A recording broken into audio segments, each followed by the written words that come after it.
Becoming the King of England doesn't start as you'd expect. You're on your knees in a palace hall. A sword touches your right shoulder, then your left, and the master of ceremonies says your name. Everything seems to indicate you've just entered the nobility, but there's one detail that breaks the illusion. They're going to call you Sir or Dame. Yes, even though you haven't just become a noble, nor will your child inherit any of this. This is precisely where modern-day chivalry truly plays without expectations. Back in the Middle Ages, however, a knight was something entirely different. He was a heavily armored warrior, mounted on a powerful warhorse that cost more than a peasant's entire home, trained specifically for battle and bound by solemn oath to his feudal lord. He lived to fight and to protect the king's domains. He competed in tournaments that served as spectacular training, and his prestige depended on his valor, his skill with the lance, and his loyalty. With the passing of centuries, the title of knight ceased to be tied to battle and became a civil recognition. Within the United Kingdom, this metamorphosis reaches all the way into the present day. Nowadays, you are granted a knighthood for your great achievements in the fields of music, in science, in literature, in sports, or for your dedicated charitable work. Because of this, Sir David Attenborough, along with many others, shares the very same shelf with ancient warriors who could never have imagined that one day bravery would also be found in the act of holding a camera, a guitar, or even a theatrical script. The concept of being a knight, or the title itself, has its nuances. If you are appointed a knight bachelor, you are a knight without belonging to any specific order. It is the most ancient form, but you can also be a knight within an established order of chivalry. This chivalry manifests itself in various forms. The most ancient form is the simple knight, one who doesn't belong to any specific order. Alongside them are the orders of chivalry, with their histories adorning the walls of royal chapels and the banners of castles. The Order of the Garter, founded in the 14th century, is the United Kingdom's highest chivalric honor. The ceremony retains its medieval heart. It's usually held in royal palaces. There's a very precise protocol. The monarch himself, or a senior member of the royal family, lightly touches your shoulders with a ceremonial sword and then presents you with insignia that you will wear on formal occasions. There's no new throne or annexed lands. What you receive is a public recognition that brings together centuries of symbols with the modern idea of service and your Sir prefix, which will accompany you throughout the remainder of your life. But it ends with you. Your children will not be able to inherit your distinguished status. With this particular rank, there are certain inherent limits, and these very limits prepare you for what is to come, because at the very next step, the title no longer belongs exclusively to you. Your surname follows you, your lineage, and at times, even your personal problems. But just when it seems that the map is finally clear, a title emerges that complicates every single thing. It also defines your very being, and it imposes a status that is clearly seen on your business card. The difference is that this status is indeed passed down from parents to children, and its origin was not solely honor, but also money and politics. Here, a unique dignity emerges in the British world, an hereditary element that is not titled nobility, but stands just one step away from it, is the baron. During the Middle Ages, a baron was a direct vassal of the king, with lands, castles, and the obligation to provide soldiers for battle. He was not the most powerful. Above him were the counts and dukes, but he was always in the chamber where crucial decisions were made. In 1215, when the baron's patience with King John Lackland finally ran out, it was the barons who compelled him to sign the Magna Carta. It was not a modern revolution, nor a constitution as we understand them today, but it represented the very first documented restraint on royal power. No free man shall be seized or imprisoned except by the lawful judgment of his equals or by the law of the land. Phrases of that nature are born from the minds of frustrated barons and a king who has been backed into a corner. As the centuries passed by, the very nature of the barony began to change its skin. In the beginning, becoming a baron could come by writ, a formal summons from the king to parliament that became hereditary if you answered and took your seat. Subsequently, letters patent began to create baronies directly. And then a pivotal moment arrived that transformed the landscape forever. In the 20th century, the United Kingdom began creating life peers. The 1958 Act paved the way for life peers, the majority of whom held the rank of baron, to bring in experts, former government ministers, scientists, and social leaders into the House of Lords without inheriting their seat, as it was a personal non-hereditary title. And decades later, in the year 1999, a significant new reform shook the very foundations of the House. Hereditary peers then lost their automatic right to sit, with only a small elected representation remaining among them. The message was undeniably clear. Less inheritance, more lifetime appointments. From a social perspective, a baron is addressed as a lord and a baroness is referred to as a lady. Within the intricate world of heraldry, their coronets of rank feature stylized pearls, which serve as subtle visual clues to their specific position within the noble hierarchy of the realm. In Scotland, furthermore, there once existed the unique feudal barony, a particular dignity tied directly to the land that managed to survive as a courtesy title even long after the ancient feudal system itself had finally faded away into the pages of history. Today, when you hear Baroness Thatcher or Lord Sugar, you are hearing the modern echo of a rank that has ceased to be a private army, becoming instead a political and ceremonial tool.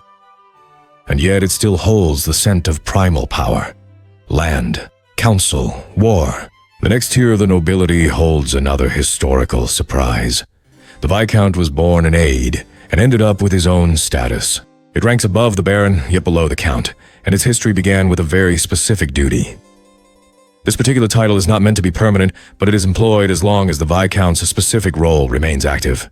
He was the Count's trusted assistant, the administrator who covered vast territory when the chief was away, the representative who coordinated justice, collected taxes, and managed defense in extensive regions. Unlike many barons who could concentrate their efforts on smaller, more localized lordships, Viscounts accumulated much broader responsibilities. They served as a crucial link, connecting the Count's central authority with the extensive network of local lords and officials. A pause. By the mid-pause, in the society where the state consolidated and feudal structures lost their vigor, their practical function gradually faded. The title remained as a lasting symbol of precedence, representing one more step in the very precise hierarchy of the British nobility. Within the United Kingdom, there are only a few Viscounties, which gives them a truly special and unique air. They are addressed formally as Lord or Lady, and sometimes the children of higher-ranking nobles use a Viscounty as a courtesy title for themselves in their daily lives and social circles. During official ceremonies, Viscounts are distinguished by their crown adorned with pearls and the ceremonial mantle appropriate to their high rank. And thus, ascending step by step, we reach one of the most ancient and, at the same time, most peculiar titles in the way it is designated, the Count. You open an old Anglo-Saxon manuscript, and you'll encounter a rather strange term. It doesn't say Conde, it says Earl. Before the Norman conquest, Anglo-Saxon rulers already used that Germanic root word to designate those who governed entire counties, collected tributes, administered justice, and commanded troops in the king's name. When the Normans arrived, they changed structures, languages, and castles, but the prestige of these positions did not evaporate. The earldom was maintained as a prize for loyalty and service, a reward that monarchs would grant to those who upheld their cause in decisive campaigns. With the passage of centuries, the earl became established as a high-ranking peer, superior to the viscount and inferior to the marquis. In ceremonies, counts wear mantles with ermine borders, and they carry a coronet where leaves and pearls alternate. A coded way of saying, "This is my rank." Many noble families who hold titles of earldoms still preserve deep historical connections with the places that provide the names for their titles. They may no longer administer justice in those lands or recruit local militias, but they still maintain foundations, patronages, and residences that tell stories spanning across many centuries. Social treatment follows the traditional formula. A count is a lord, and his wife a countess.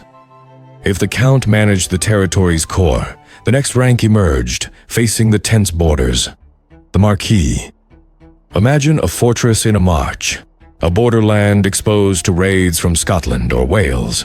The alarms are sounding frequently. Truces last only as long as it takes for the next patrol to arrive, and only someone with military authority and extraordinary resources can truly maintain peace. That's where the Marquis fits in. His name derives from those Marcas, or Marches, those perilous frontiers where the map was ablaze. Historically, the Marquis carried more weight than the Count because he defended a region that could erupt without any warning. He would build fortresses, raise up militias, and negotiate local truces. He was, in essence, a frontier guardian, granted carte blanche to secure the kingdom's edge. With the end of the border wars, the Marquis ceased to be a military position and became a symbol of status just below the Duke. His wife is a Marchioness, and his social address is Lord. His crown combines leaves and pearls, and his ermine mantle distinguishes him from lesser ranks. Many Marquisates were tied to influential families in imperial politics, and they still preserve their residences and foundations. What's curious is that, though it no longer guards borders, it still holds the memory of a guardian. And above it, only one non-royal rank remains, the Duke. In a state procession, dukes are instantly recognizable, crowns adorned with strawberry leaves, imposing robes, and a rank that places them at the very pinnacle of the nobility, just below royalty. Their title comes from the Latin dux, meaning leader, and in England it was specifically reserved for the sovereign's most powerful allies. The first duchy, Cornwall, was established in the 14th century as the patrimony of the heir to the throne, possessing its own lands and revenues that still today finance its operations and shape its agenda. For centuries, duchies were synonymous with vast possessions, immense fortunes, and an influence that extended from commanding armies to fostering cultural patronage. Even today, they remain the highest rank outside the immediate royal family. Certain titles, such as Edinburgh, Cornwall, or Cambridge, are intrinsically linked to the royal dynasty, whereas the non-royal ones still maintain the traditional style of Your Grace, serving as a truly elegant and sophisticated echo of times that have long since passed away. The social and ceremonial standing has remained largely unchanged since the Middle Ages, even though its direct political role has been diminished by a series of reforms. Today, their influence encompasses a blend of tradition, charitable work, cultural patronage, and prominent representation in civic ceremonies. And while the nobility reaches its zenith, high above these peers resides an entirely different world, that of the royal family. There, titles are born of blood, from sovereign decree, and from the line of succession. Let's begin with the princes. In 1969, a young man just 20 years old knelt in a medieval castle before a vast crowd that was shouting in Welsh, in English, and in all the languages of the world. On that particular day, Charles was formally invested as the Prince of Wales. But behind the grand spectacle, there was something far more complex than just a symbolic title. Being a prince does not inherently grant political power, nor does it automatically confer nobility upon you. It's not a simple inheritance, nor a direct reward. It's a blend of lineage, the monarch's will, and a complex web of titles that seem straight out of a strategy game. A single prince can simultaneously be a duke, a count, and a baron. Why so many titles for just one person? Everything has a reason, and it's not merely protocol. For centuries, not all of the king's children were actually princes. The title was regulated by letters patent, documents that defined who could be called Royal Highness and who could not. Today it seems automatic, but even now the rules change to suit the crown's public image. And the curious thing is this: exceptions often reveal more than the rules themselves. A prince is a visible figure, but one who is controlled. He takes part in investitures, military events, cultural projects, and charitable campaigns. Sometimes he even serves in the armed forces, but his role isn't exactly that of a leader. It is that of a symbol. It represents continuity, the heritage, and the soft power of an institution that constantly reinvents itself. It may hold noble titles, but it doesn't abide by the rules of the nobility. Its rank is higher because what truly matters isn't being a lord or duke, but being in the line of succession. And there's only one destiny at the end of that line: the throne. The king, a silent abbey, a drop of sacred oil, and a crown that for a single moment belongs to no one. Every time this ritual is repeated, as it has for centuries in Westminster, it's not simply crowning a person. It's activating an ancestral code of power, symbol, and legitimacy. There was a time when the king decided absolutely everything. He declared wars, he chose his ministers, he imposed taxes. It was absolute power, but that power slowly bled away, diminished by revolutions, reforms, and treaties. Today, the British monarch no longer governs, but still reigns. And that changes everything because on the surface, their role may seem ceremonial, but every gesture, every word is deeply charged with constitutional significance.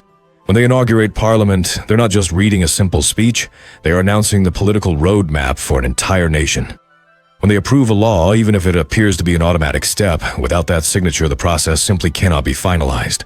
Even the appointment of the Prime Minister, however much it may depend on votes, cannot be completed without the intervention of the king.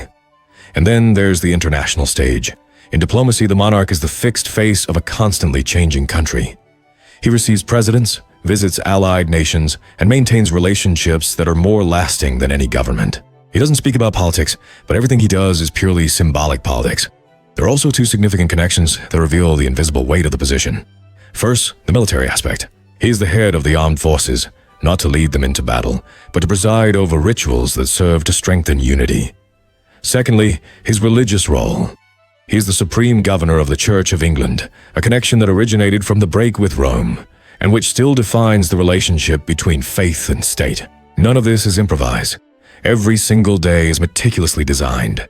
Private audiences with the Prime Minister, visits to hospitals, inauguration ceremonies, humanitarian missions, parades, and historical commemorations. At times, it seems like nothing more than mere protocol, until a national tragedy turns their very presence into a source of comfort. And that's precisely when the symbol truly gains its full meaning. You're then left with a final, lasting image. You've returned to that palace hall to receive the accolade. Your shoulders are touched. You stand. You are not of noble birth, yet you carry centuries of history in 2 syllables, sir or ma'am. You don't inherit that burden. You earn it, and you cherish it as you bear it. Without anyone saying it, that small gesture acts as a hinge between two worlds. Because even though today you thank a scientist, a writer, or an athlete for having done something extraordinary, it all began with horses and armor. And it sounds simple, huh? But becoming one was almost a torture disguised as honor. If you want to see how the life of honorable knights begins, watch this video. Don't forget to support this type of content by subscribing and watching this other very curious video that you will love.